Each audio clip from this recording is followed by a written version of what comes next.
Zap, crash, whiz, bang, boom, and retro graphics all over my face. Hello everyone, it's James here. This is Sentinel, which is a game that you're thinking, hey, this looks a little bit familiar, maybe I've seen this somewhere before, like back in the lost decade of the 80s. Well, you'd be quite right, because this looks a lot like URIDIUM, which was an old top-down space shooter like this one.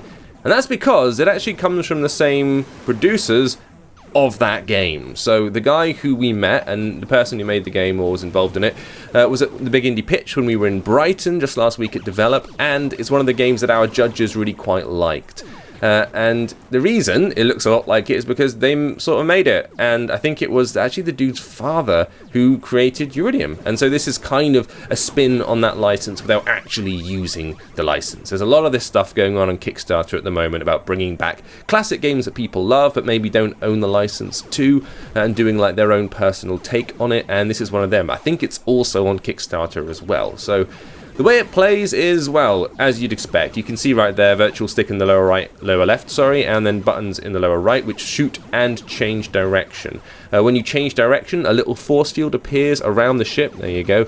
And for that brief moment, you're invincible. So it's used not only as a change in direction, but also as a tactical dodge maneuver. You have to take out all the targets which have the yellow arrows above them. Once you've taken out all of those targets, you then have to defeat a boss, a big old thing which is like a multi-stage boss blaster. You can blow bits off of him, and then eventually when that's done, level over, you move on to the next one. It's kind of driven by combo point system, so the more that you fire, the more attacks that you manage to make without taking damage, the higher your score multiplier is. As soon as you start taking damage, that score multiplier will start to slip away a little bit. There's an energy bar at the bottom, you can see right there. We've just cleared it because we've taken out the Sentinel, and that's it, end of that level. It's not got a huge amount in terms of like billions and billions of levels. There are 12 levels at the moment. They go on for a fair while, but there is only 12, and the idea is that you can get a lot of replayability out of them. So there are medals that you collect in each one, and doing them in a certain set time, and completing specific challenges on it, and stuff like that. So these things are designed to increase the replayability of it. It's going to be a premium release, at least at the moment. They've got it planned for like a priced game. I think the guy said he was like open, this might change, but you know, it's not hitting shelves yet. The Kickstarter campaign is still happening, and I think they're aiming to get it out for towards the end of the year, if they can. It's got control pad support, and the control aspect is the thing I asked when I talked to them about it, because old arcade games, getting them to work on touchscreens, it can be a bit tricky, I think we all know.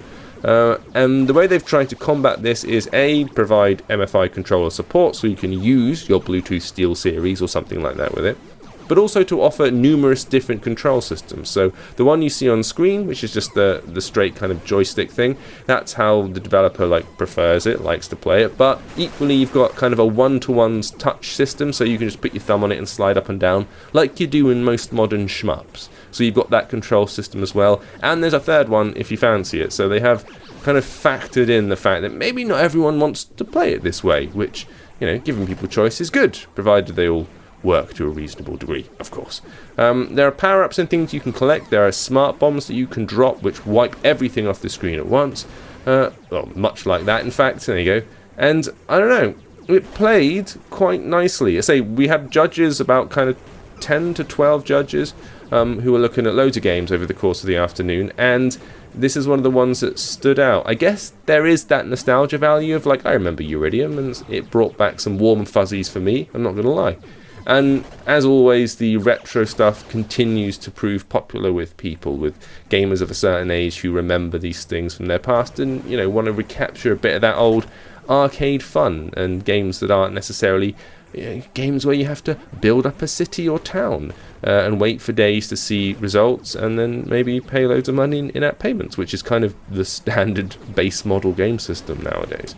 So there is a certain amount of nostalgia factor, but it also did play pretty well, and it looks the part, and I guess, you know, a bit of nostalgia isn't too bad here and there, as long as it's not just nostalgia. As long as there's some gameplay to support it, I think we're okay with it. So the game is called Sentinel. You can go and see the Kickstarter page somewhere, I don't know where it is, go find the link if you wanted to support it. I don't know if it's going to be coming out regardless, but I can tell you that they were hoping to bring it out for some time towards the end of this year as a premium release on mobile devices. So if you like the look of it, maybe go and pledge some support if you want to see that thing appear sooner rather than later. Thank you all for watching. I shall see you all next time. Bye-bye.